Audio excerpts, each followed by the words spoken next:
छत्रपतींचा पुतळा प्रकरणामध्ये भाजपने शेकडो कोटींचा भ्रष्टाचार केला असा गंभीर आरोप नारायण राणेंनी केलाय। असा गंभीर आरोप संजय राऊतांनी केलाय।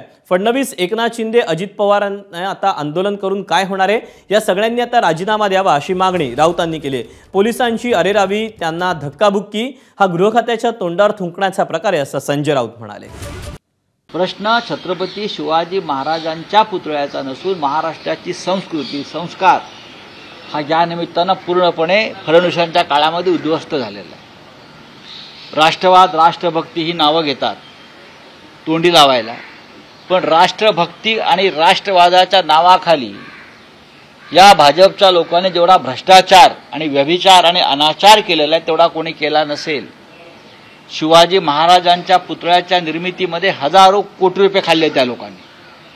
हेच पैसे निवडणुकीत राजकारणात वापरलेले आहेत।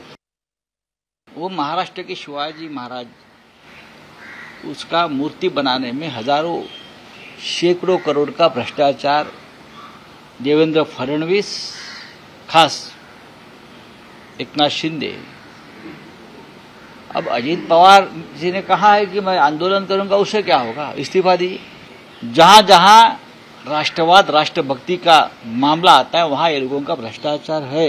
INS विक्रांत में ये जो मुलुंड में बैठा एक नंगा आदमी बीजेपी का, 50 करोड़ खा लिया उसने, 50 करोड़। और देवेंद्र फडणवीस के ऊपर महाराष्ट्र का गुस्सा इसलिए है, ये सभी मामले रफा दफा कर देते हैं। ABP माझा, उघडा डोळे बघा नीट।